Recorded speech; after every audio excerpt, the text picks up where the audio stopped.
My son can't even pay his own bills. He's always been a useless dreamer. My mom mocked me while testifying in court. The judge paused, looked straight at her, and said, "He's currently a senior vice president at a top investment banking firm." The entire room fell silent as my mom's face went pale. I, 34 am, never thought I'd see my mother testify against me in court. But there she was, sitting in the witness box with that same condescending expression she'd worn my entire childhood, ready to destroy whatever remained of our relationship. The courtroom was smaller than I'd imagined, with wooden benches that creaked and fluorescent lights that hummed. I sat beside my attorney, a sharp woman who'd handled dozens of family law cases, while my mother prepared to answer questions about my character. The irony wasn't lost on me that the woman who'd spent 3 decades telling me I'd amount to nothing was now being asked to evaluate my capability as a person. My ex-wife's lawyer, a middle-aged man with silver hair and an expensive suit, stood up and approached my mother with practiced ease. He asked her to describe my work ethic and financial responsibility during my marriage. I watched my mother's face light up, the way it always did when she had an audience for her criticisms. She launched into a familiar monologue about how I'd always been a dreamer, how I'd wasted my 20s chasing impossible goals instead of settling into a sensible career. She told the court I couldn't even pay my own bills, that I'd always been useless with money, that my ex-wife had been the responsible one holding everything together. Her voice carried across the courtroom with absolute certainty, each word designed to paint me as an incompetent failure. The judge, a woman in her late 50s with gray hair pulled back severely, had been taking notes. She stopped writing and looked up at my mother with an expression I couldn't quite read. The judge's voice cut through my mother's testimony. She said my mother seemed to have outdated information, then stated flatly that I was currently a senior vice president at one of the top investment banking firms in the country. She mentioned my salary range, which was part of the court documents, and asked my mother if she was aware of these facts. The silence that followed was absolute. My mother's mouth hung open slightly, her face draining of color. I watched her eyes dart around the courtroom, looking for an escape from the reality that had just crashed down on her. The judge asked again if she'd been aware of my current position and financial status. My mother stammered something about not knowing, about having lost touch with the details of my life. The confidence had evaporated from her voice, replaced by a thin, uncertain warble. My ex-wife's lawyer tried to redirect, but the damage was done. The judge had seen through the testimony, recognized it for what it was, outdated bias masquerading as fact. What my mother didn't know, what she'd never bothered to learn, was that I'd spent the last 8 years building exactly the kind of success she'd always told me was impossible. The story really started a decade ago, when I was 24 and completely lost. I'd graduated with a degree in finance, but couldn't land anything better than an entry-level position at a mid-tier firm. My mother's disappointment was palpable every time I visited. She'd compare me to my cousin who'd become a dentist, to her friend's son who worked in corporate law, to basically anyone who fit her definition of success. I'd met my ex-wife during those struggling years. She worked in marketing and made decent money, enough that when we moved in together, she covered more than her share of expenses. I was grateful at the time, but looking back, I realize how that dynamic poisoned things from the start. She started echoing my mother's concerns, suggesting I needed to be more realistic, more practical. The breaking point came when I got an opportunity to join a startup investment fund. The salary was lower than my current position, but the potential was enormous. My ex-wife was furious when I told her I wanted to take it. She said I was being irresponsible, that we had bills to pay, that I needed to grow up and stop chasing fantasies. My mother agreed with her completely when my ex-wife called her for support. I took the job anyway. That decision cost me my marriage, but saved my career. The startup fund was brutal. I worked 80-hour weeks, learning everything I could about high-stakes investing, about reading markets, and understanding the psychology of wealth. The first year, I barely made rent. The second year, our fund started showing returns. By the third year, we tripled our initial investments, and I was promoted to associate director. My ex-wife filed for divorce around that time. She'd found someone more stable, someone with a government job and predictable hours. I was too exhausted to fight it. We had no kids, few assets worth splitting. I signed the papers and moved into a tiny apartment closer to work. My mother called once during the divorce proceedings. She told me this was what happened when I refused to listen to reason, that I'd driven away a good woman with my selfishness. I listened to her talk for about 5 minutes before I told her I needed to go. I didn't call her back for 2 years. During those years, I became someone different. The fund I worked for got acquired by a major investment banking firm, and I was offered a position in their mergers and acquisitions division. I took it and spent the next 3 years proving I belonged there. I learned to navigate corporate politics, to present to boards, to close deals worth hundreds of millions of dollars. By the time I turned 32, I'd been promoted to vice president. 6 months after that, I made senior vice president. My salary had gone from barely sustainable to borderline obscene. I bought a condo in a nice part of the city, drove a car that didn't sound like it was dying, wore suits that actually fit. I didn't tell my mother any of this. We had minimal contact, just obligatory texts on holidays. She had no idea what my life looked like. Then, out of nowhere, my ex-wife sued me. She claimed I'd hidden assets during our divorce, that I owed her a portion of my current wealth since my career success was built on investments I'd made while we were married. It was absurd. We'd divorced years ago, and everything I'd earned had come from work I'd done after she'd left. But her lawyer was aggressive, and apparently she'd convinced herself she deserved a piece of my success. What shocked me was when my ex-wife's legal team called my mother as a character witness. They wanted someone who could testify about my financial irresponsibility, my poor judgment, my history of unstable employment. My mother had apparently agreed without hesitation. After the judge's correction in court, the hearing continued, but the energy had completely shifted.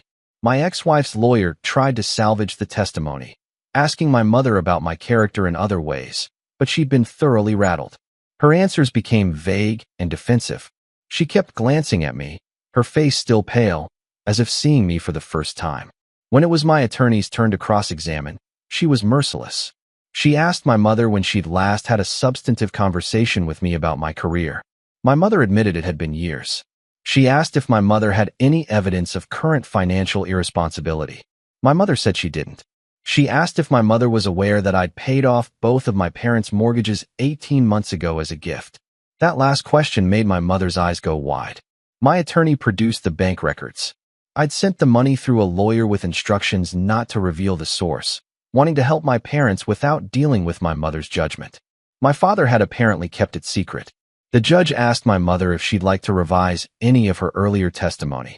My mother sat there, looking smaller than I'd ever seen her, and said quietly that perhaps she'd been mistaken about some things. The case fell apart after that. Without credible character testimony, my ex-wife's lawyer couldn't prove I'd deliberately hidden anything during our divorce. The judge dismissed most of her claims, ruling that my post-divorce earnings were not marital property. The whole lawsuit had been a desperate money grab, and it had failed spectacularly. Update 1. The courthouse emptied out slowly after the judge dismissed us for the day. I gathered my papers while my attorney spoke with the clerk about scheduling. I wasn't planning to acknowledge my mother, but she approached me before I could leave. She asked if we could talk. Her voice was different from how it had sounded in the witness box, quieter, uncertain. I told her I had a meeting to get to, which was a lie, but I wasn't ready for whatever conversation she wanted to have. She tried anyway. She said she hadn't known about my job, about my success, about the mortgages. She said she'd thought she was helping, that my ex-wife had told her I was hiding money and living beyond my means. She said she'd been worried about me. I asked her when exactly she'd started worrying, since she'd spent most of my adult life telling me I was worthless. The words came out harsher than I'd intended, but I was too angry to care. She flinched like I'd hit her. She started to cry, standing there in the courthouse hallway with people walking past us. She said she'd only wanted me to be stable, to be secure, that she'd seen me struggle so much in my 20s and it had scared her. She said she'd pushed me towards safe choices because she didn't want to watch me fail. I told her that her version of safety would have kept me trapped in mediocrity forever. I told her that every major success in my life had come from ignoring her advice, from taking risks she'd told me were stupid. I told her that testifying against me in court had been the final evidence that she'd never actually believed in me. She asked me what she could do to fix this. I looked at her, this woman who'd shaped so much of my self-doubt, who'd consistently chosen to see the worst version of me, and I realized I didn't have an answer. I told her I needed time to think and walked away. My father called me that evening. He'd heard about what happened in court. My mother had called him crying. He apologized for not telling me she'd agreed to testify, said he'd tried to talk her out of it, but she'd been convinced it was the right thing to do. He thanked me for the mortgages, said he'd wanted to tell me how much it meant, but my mother had insisted on privacy. He asked if I'd consider having dinner with both of them. I told him I'd think about it, but made no promises. Update 2. 3 weeks passed before I agreed to meet my parents. My attorney had advised me to maintain minimal contact until the case was completely settled, and I'd been happy to use that as an excuse. But my father kept calling, his voice getting more desperate each time, and eventually I gave in. We met at a restaurant halfway between our homes. Nothing too fancy or too casual. My mother looked like she'd aged 5 years in 3 weeks. She had dark circles under her eyes and her hands shook slightly when she reached for her water glass. My father did most of the talking at first, filling the silence with updates about relatives I barely knew and neighborhood gossip I didn't care about. My mother sat there, looking at me like she was trying to memorize my face. Eventually, she interrupted my father's rambling. She said she'd spent the last few weeks thinking about everything I'd said at the courthouse. She said she'd gone back through old photos, old report cards, old memories, trying to understand where she'd gone so wrong. She admitted she'd been threatened by my ambition when I was younger. She said she'd grown up poor, had fought for every bit of stability she'd achieved, and the idea of watching her son risk everything on dreams had terrified her. She said she'd convinced herself that crushing those dreams was protective, that it would save me from the disappointment she'd experienced in her own life.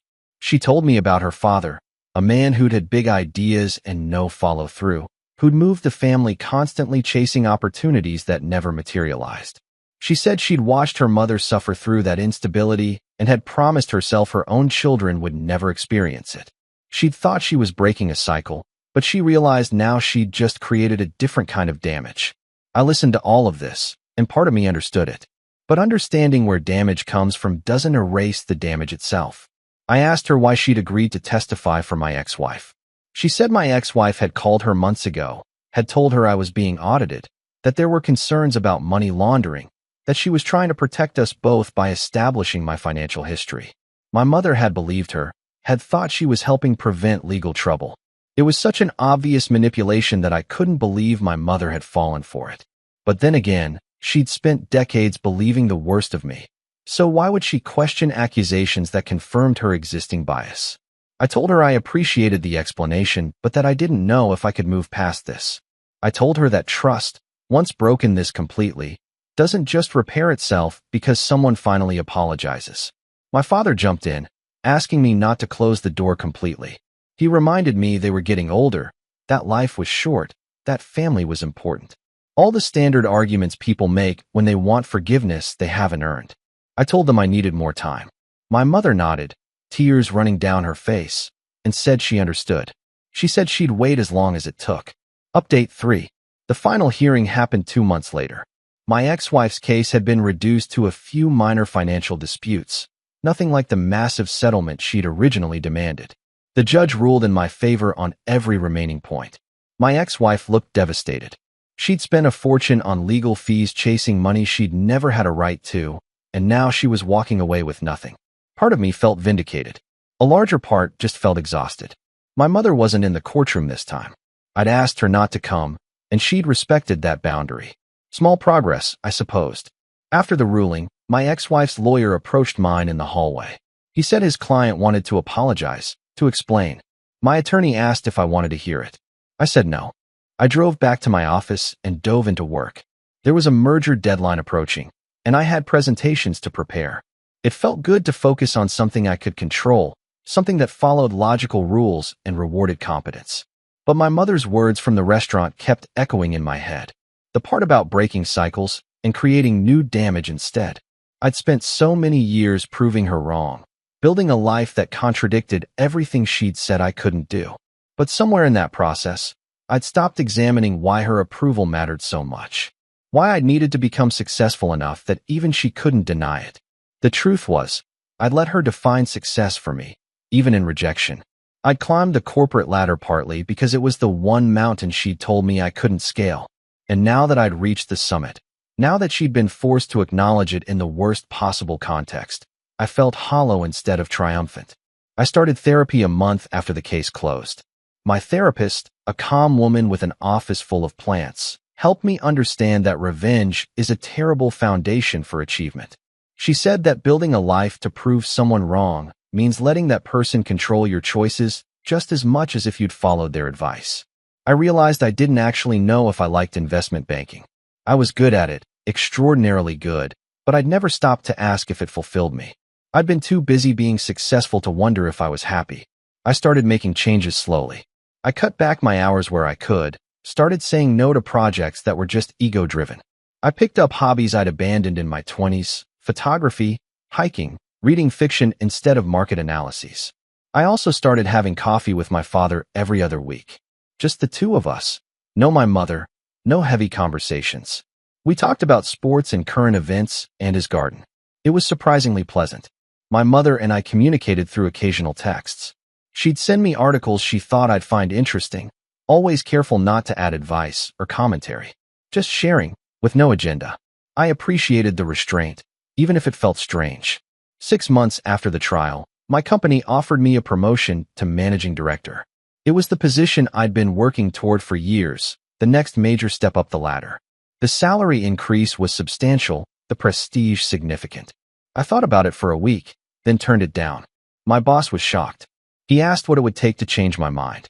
I told him nothing, that I was grateful for the opportunity, but that I needed to make a different choice. I gave notice a month later. I'd been contacted by a smaller firm that focused on ethical investing, companies that balance profit with social responsibility. The pay was less, but the work felt meaningful in a way that pure profit maximization never had. My mother called when she heard I'd left my job. Her voice was careful, measured, clearly trying not to fall into old patterns. She asked if I was okay, if I needed anything. I told her I was happy, genuinely happy, for the first time in years. She was quiet for a moment, then said she was proud of me, not for the titles or the salary, but for having the courage to choose what I actually wanted instead of what looked impressive from the outside. It was the first time I could remember her saying she was proud of me without it feeling like criticism in disguise. I thanked her. We talked for a few more minutes about nothing important, then said goodbye. It wasn't reconciliation, not yet, but it was something. Maybe the beginning of something honest. I don't know if I'll ever fully forgive my mother for the years of doubt she planted in my head, for testifying against me in court, for choosing my ex-wife's manipulation over faith in her own son. But I'm learning that forgiveness might be less about absolving someone else and more about releasing yourself from the need for revenge. The judge's correction in that courtroom had given me the vindication I'd spent years working toward. But real freedom came when I stopped needing that vindication to define my worth. I'm 34 now, working at a job I actually believe in, building relationships not based on proving anything to anyone. My mother and I are slowly, carefully, finding a new way to relate to each other. My father and I have standing coffee dates. I'm even dating someone new. A woman who knew me before the titles and doesn't care about them either way. The courtroom moment was satisfying, watching my mother's face go pale as her assumptions shattered publicly. But this quiet life I'm building on my own terms, this is the real victory.